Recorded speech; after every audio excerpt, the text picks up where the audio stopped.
नोंथांमोनखौ फिन अरुणाचलनिफ्राय आं खेबसे गासिखौबो बरायफिनना थाबाय लोगोसे आं दिनै नोंथांमोननो मोनसे जायगा देखायबावनोसै बे जाहैबाय बडागनि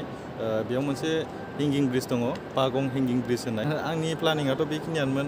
मोनसेल' ब्लग भिडिअ बानायनो सानदोंमोन आङो जोङो जितु मायादिया थांदों बे बरफ जायगायाव थांदोंमोन ओमफ्राय दा मा जाखो जोङो फैनानै देर जायगा गिदिंबाय बिनिखायनो आंनि ब्लगा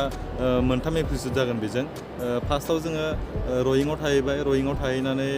जों मायदिया थांनो हायासै हैदिनखालि जों रयिंआव हर थाबाय ओमफ्राय बिनि उनावहाय जोङो अखानायै फुङाव 8टासोआव थांनानै 54 किल'मिटार जाबावो मायदिया रयिंनिफ्राय ओमफ्राय जोङो बरफखौ नायहैबाय बरफ नायखांनायनि उनाव अखानायै जोङो 2टासोआव जों मोनफैबाय आरो मायदियानिफ्राय मेंनानै अबस्था गैला मानसिफ्रा फुङावबो ओंखाम मोनजालाङाखै जों ओंखाम जास्लाबलांनो हायाखै नालाय जों बांद्राय फुङाव थांनायनि उनाव बिनिखायनो जों फैनानै रेस्ट लाफिनबाय जों रयिंआव ओमफ्राय रयिंनिफ्राय दिनै जों 8टासो बाजियाव ओंखाम जानानै ओंखारबोबाय दा ओंखारबोनानै जों पासिघाट मोनफैबायानो आरो अलमस्ट मोनबायानोमोन एसेल'सैमोन दा पासिघाट मोनैनि सिगाङाव नैबे जितु हिंगिं ब्रिज दङ नैबे गाहायाव दङ जों दा बेखौ नायलांनो नागिरदों नायनायजों लोगोसे नोंथांमोननोबो आङो देखायनो होननानै भिडिअ बानायनाय जाबाय दा नोंथांमोना सोरबाफोर फैनोबा बेखौ पागं हिंगिं ब्रिज होननानै बेखौ मेपआव सार्च खालामबानो नागिरना मोनगोन पासिघाटनिफ्राय बारा गोजान जाया स' दिनैनि भिडिअआ बारा गोलावबो जानाय नङा आं दा नै एकदम नोंथांमोननो मोजां नुथों होननानै एसे हाजो थिखिनि दङ बेयाव आं गाखोनानै नोंथांमोननो भिउखौ देखायनो होननानै भिडिअखौ बानायनाय जाबाय आरो नै बेजों नैबे पासिघाटनिफ्राय फैनाय लामा इयो बेजों ओरैजाय थांनानै बै हाजो थिखिनि नुदोंना ओरैजाय थांनानै बियो ओरैजाय यंफं होननाय मोनसे जायगायाव मोनहैगोन बियो ओरैजाय एकदम चाइना बर्डारथिं मोनहैगोन आरो स' आं सिगांबो बे जायगायाव फैखांबायमोन जों 2017आव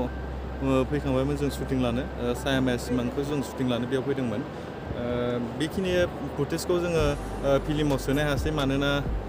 बे फुटेजआ डिलेट थांजोबदों आरो बे डिलेट थांनायनि थाखाय जोङो फिल्माव बेखिनि फुटेजखौ जोङो देखायनो हायासै बेनिखायनो दिनै आं बेयाव फैफिननानै बिराद गोसोखांदों आरो बै समाव जोङो शुटिं लाफैनायफोरखौ माखासे ओरैबायदि माने जिबायदि मोजां जोङो फुटेज लादोंमोन जिबायदि बेयाव मिउजिक भिडिअनि थाखाय फैदोंमोन नालाय जोङो फिल्मनि जितु मेथाइ दंमोन बे मेथाइनि थाखाय जों शट लानो फैदोंमोन बै शटफोरखौ दा गोसोखांदों आरो आंजों लोगोसे बेयाव सिगां मन्दिना फैदोंमोन ओमफ्राय जोंनि डाइरेक्टर आरो जोंनि गासिबो SMM फिल्म प्रडाक्सननि गासिबो मेम्बारफोरा फैदोंमोन ओमफ्राय दा बेखौनो एसे गोसोखांदों आरो गासिखौबो आरोथ' बैफोरबायदि समखौथ' जों मालाबाबो मोननाय नंला दा बैनि माखासे मेम'रिफोराथ' आंनाव जेबो गैला बिनि फट'बो फेसबुकाव मोनसे फट' होनाय दं नामाथाय ओमफ्रायथ' बिदि भिडिअ जेबो गैला सिगांनि मेम'रि हिसाबै 2017 दिनै 2022 जालायलांबाय स' फैनानै जायगाखौ मोजां नुफैदों आङो सिगांनि माखासे खोथाफोरखौ गोसोखांफैबाय बेयाव फैनानै आं एक्सुवेलि मोनथियामोन फैबाय थानानै उनावसो आं एसे आन्दाज मोनदों जे नैबे जायगाखौ नुनानै आरो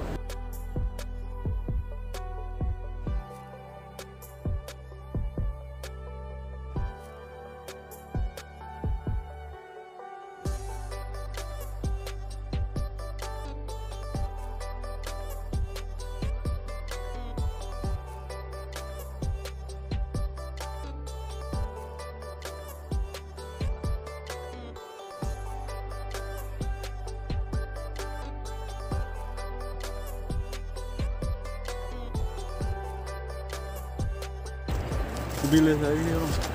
Mana nih gua? Bodak. Kayak थांनो हागोन? Ayo. Sम दंबा हागोनलै. सम दंबा हागोन ना? ओमफ्राय जेनेबा बिसिनि लामायाव बे? लामायावबो एसे थाङो। एकदम बै लामा नुदों ना? गाहायाव फिसा बेनो ब्रिजआ माने बे लेभेलाव दङ ओमफ्राय बिनिफ्राय आरो जों गाहायाव ओंखारख्लायनाय दैयाव थाङोबा माने बै गामिनि मानसिफोरनि थाखाय बेखौ बानायदों आरो ना बे ब्रिजआ बानायदों बिसोरनो गोदो बानायदों एकदम ज' जानानै गामिनि मानसिफ्रा गाहायावसो नुदों दासो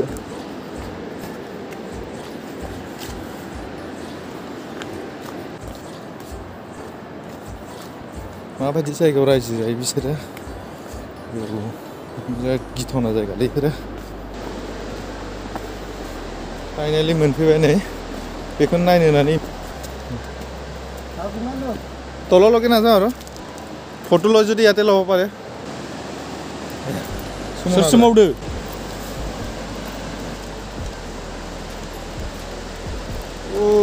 कुल जायगाफोरा ओरैबायदि मोजां बेयाव ओरैबायदि एकदम फैबाथाय टाइमखौनो फात्ता मोनलिया जोंनि लोगोफोरा माखासे एकदम गाहायाव दंहैयो आं दालांखौ बारनो गिनानै आङो बारासै बिसोरो बारलांनानै गाहायाव ओंखारनानै बिसोरो फट'फोर लागासिनो दङ दा बेखिनियावनो आं सानबाय नोंथांमोननो जेसे हायो बेखौ भिडिअ बानायना होनोसै होननानै